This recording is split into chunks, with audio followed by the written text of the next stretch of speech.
Barak sat in a corner of a cramped room, dim lights casting strange shadows on the walls. In front of him, a group of his friends laughed and spoke in low voices, while one of them held a small bag filled with mysterious powder. Barak hesitated, his heart pounding fast. He remembered his mother placing her hand on his head and praying for him every night. But he felt the pressure of his friends' eyes on him, watching with expectation. Just try it, nothing will happen. He took a deep breath, extended his trembling hand, and touched the substance with his fingertips before slowly inhaling it. For a few moments, he felt nothing, then suddenly, a wave of warmth surged through his body, and his mind floated far from reality. The room laughed around him, but the laughter echoed and stretched, as if coming from another dimension. Colors shifted around him, the walls seemed to breathe, and the air grew heavy, as if time itself was slowing down. He looked at the mirror hanging on the wall. At first, he saw his normal reflection, but then he blinked. Suddenly, he glimpsed his eyes glowing a deep red, and his face appeared distorted for a brief moment. Was it real, or just an illusion? A strange dizziness overwhelmed him. His body grew heavier, and incomprehensible whispers filled his ears. He closed his eyes for a moment, but then heard a faint voice from within, whispering a warning: "You have descended into hell, and you will never return the same."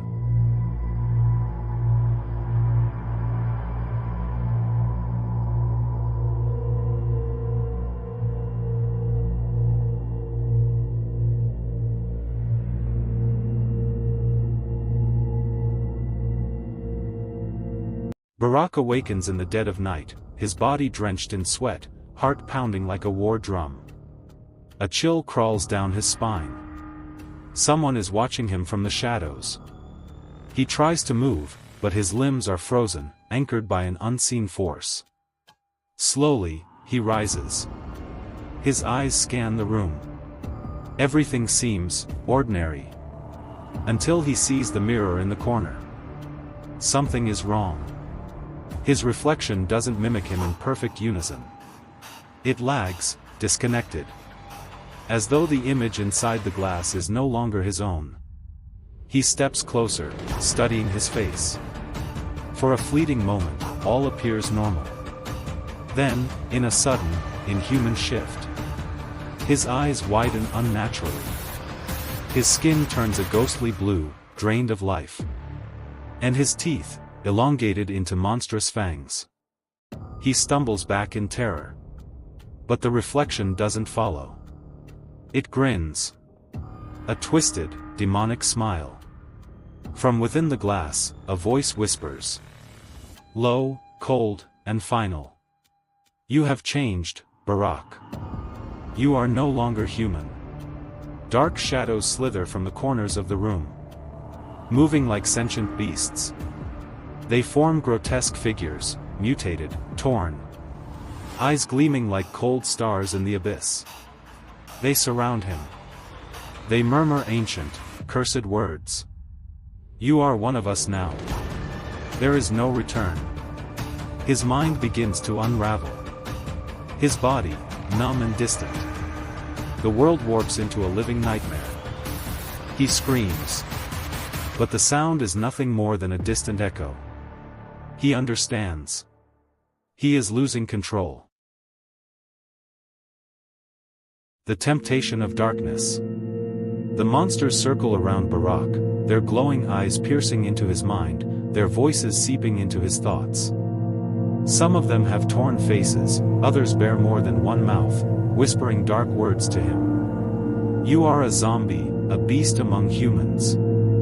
Everyone hates you. Everyone is watching you." One of the monsters moves closer, placing its bony hand on Barak's shoulder, whispering in a chilling voice. "You must kill before they kill you. Your mother will discover the truth about you. She will try to get rid of you." Tears stream down Barak's face, but a fire of anger rises within him, as if a burning flame is consuming his soul. His veins pulse with power, his eyes begin to glow, and his voice turns harsh as he screams. "No! I am not a monster. My mother and my father love me the most. The monsters laugh mockingly, their voices echoing in the room like a gloomy chorus. One of them points toward the mirror, where he sees his reflection fully transformed into a twisted creature, gray skin and empty eyes. He feels his thoughts fading away, as if a force is pulling him away from himself. He slowly stands up, reaching his trembling hand toward the knife on the table. His mind is hazy, but the only image that dominates his thoughts is his mother's face. Could he really hurt her? He takes a step forward, but his inner voice screams loudly. No! My mother loves me. I can't do this.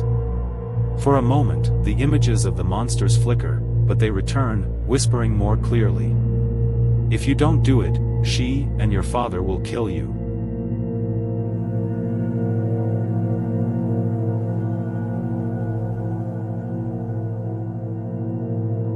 The inner struggle. Barak stands in the middle of the room, staring at the knife in his hands. His body trembles, and the monsters surround him, swirling around like a vortex of darkness, chanting in unison. Kill. Destroy. They all hate you and wish you'd leave the house. They're annoyed by your presence. They're jealous of you and don't want what's best for you because you're a great leader. Then, he hears a different voice, soft, warm, coming from outside. It's his mother, gently calling. Barak, are you okay, my son? Her voice cuts through the darkness around him, shaking his heart. But his hands feel frozen around the knife. The monsters scream in fury, and one of them whispers in his ear. She'll find out the truth about you. She'll fear you. She'll hate you. A terrifying image flashes through his mind, his mother's terrified face as she runs away from him. He collapses to his knees, clutching his head, trying to push the thoughts away, but the monsters won't stop screaming. Kill her before she kills you. She doesn't love you. Suddenly, he hears another voice, his father praying to God that Barak would recover, in the next room. A warm feeling seeps into him, like a small light shining through the darkness. The monsters recoil slightly, whispering angrily as if that voice is burning them. Barak weeps with deep sorrow, realizing he is in a real battle, between light and darkness within himself. But, will he be able to break free from these chains before he completely loses himself?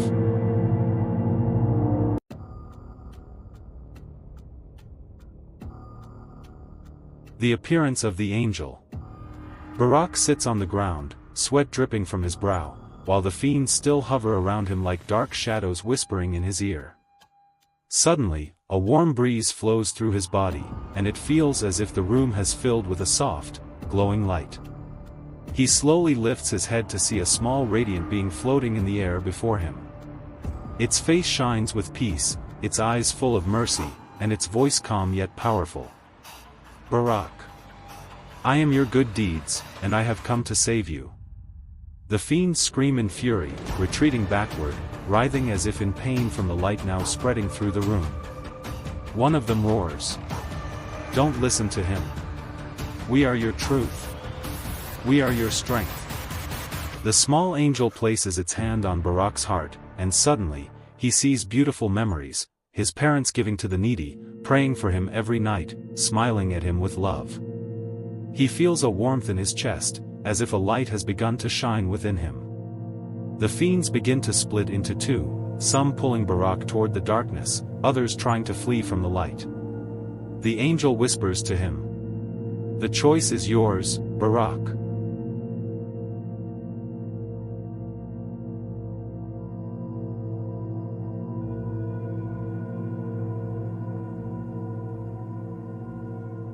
The final battle.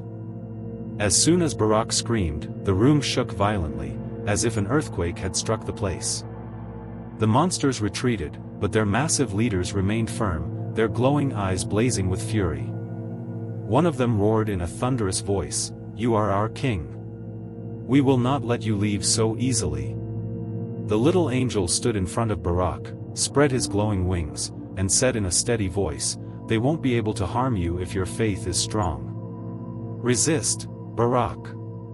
Barak felt a strange power filling his heart, as if heavy chains had shattered within him. The monsters charged at him, trying to seize him, but this time, he did not tremble. He raised his hands and began to recite, in a trembling voice, a prayer he always heard from his mother: "O God, grant me a way out of every distress, and relief from every sorrow." A deafening cry of pain erupted from the monsters as their bodies began to dissolve into black smoke. "I want to pray. I want to call upon my Lord. It's a new dawn, a new day. I want to change."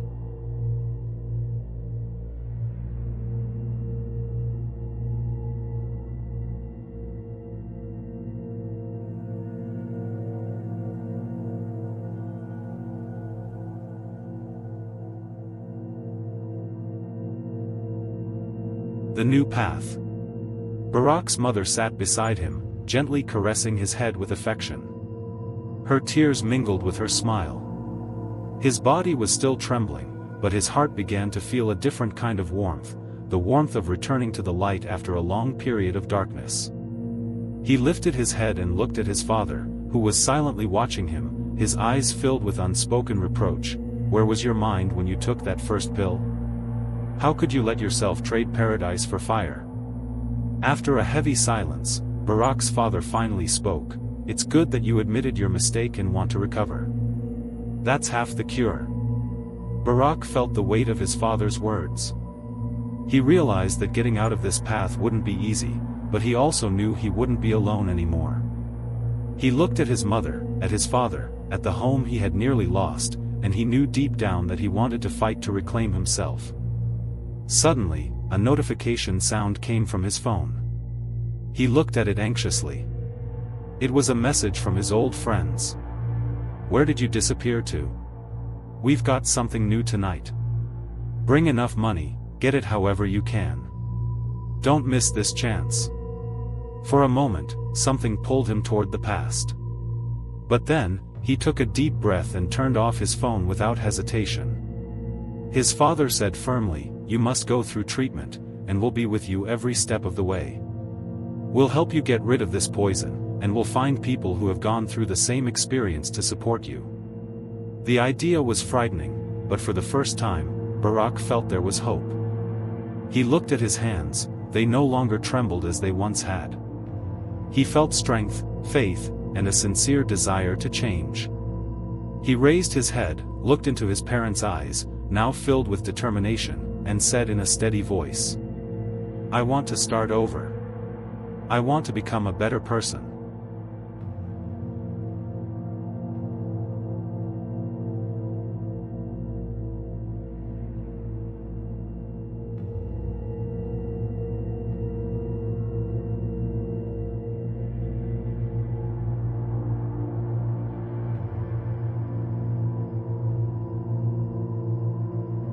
The road to healing. Barak stood in front of the addiction treatment center's door, staring at the sign that read, "Change begins from within." He took a deep breath, then looked at his parents beside him, their eyes full of love and hope as they encouraged him with silent support. As he stepped inside, his breath caught for a moment. He saw other young men sitting in the waiting room, their faces marked with pain. Yet in the eyes of some, he noticed a spark of hope, the same spark that had just begun to light up inside him. A doctor approached with a calm smile, reached out to shake his hand, and said, "Welcome, Barak. You're here because you chose life, and that's the strongest decision anyone can make." Barak felt the power in those words, as if they were the first push toward change. He began his therapy sessions, facing himself with honesty for the first time. He spoke about the darkness of addiction, the monsters that had taken root in him, the nightmares that nearly consumed him. Every word he spoke was like a stone falling away from the heavy wall surrounding his heart. The journey wasn't easy. There were painful nights, moments of weakness, echoes of the past trying to pull him back. But he was stronger than before. Whenever he felt like collapsing, he remembered his mother's hand on his head, and his father's voice praying for him. Weeks into the treatment, Barak stood in front of the mirror in his room at the center. This time, he didn't see a monster. He didn't see a zombie. He saw a young man with real features, tired eyes, but eyes filled with determination. He smiled for the first time in years and whispered to himself, "I'm coming back. I'm alive again." A message of hope. After months of treatment and recovery, Barack stood on a small stage in front of a group of young men who were fighting the same battle with addiction that he knew all too well. He took a deep breath, then spoke in a calm but strong voice. "I was just like you. I thought the darkness would swallow me, but God gave me a second chance." In the front rows, his parents watched him with pride and tears of joy in their eyes. He had never forgotten that their love was his lifeline in the middle of the storm. He met his mother's eyes and smiled at her as he continued. "It wasn't easy, but change is possible. If you truly want life, you will find the way." After the talk, a young man approached him, eyes full of fear but with a faint hope in his voice. "Do you think I can change too?" Barack looked at him for a moment before placing a hand on his shoulder and saying, "If I could do it, then so can you." On his way home, he passed by the place where he used to meet his old friends. He no longer felt weak when he saw it. Instead, he felt strength, the kind of strength that helped him walk away without looking back. When he returned home, he found his mother had made him a cup of his favorite tea. He sat beside her quietly, then said, "Mom, do you know the most beautiful thing I've learned from this journey?" She looked at him with a smile, and he continued. "That God never abandons anyone, and that a parent's prayer can create miracles." That night, Barack slept peacefully for the first time in years. There were no more monsters chasing him, no more seeing himself as a zombie. He had healed from the delusions and hallucinations. He had become a new person, someone who found his way through the darkness, and came back to be a light for others.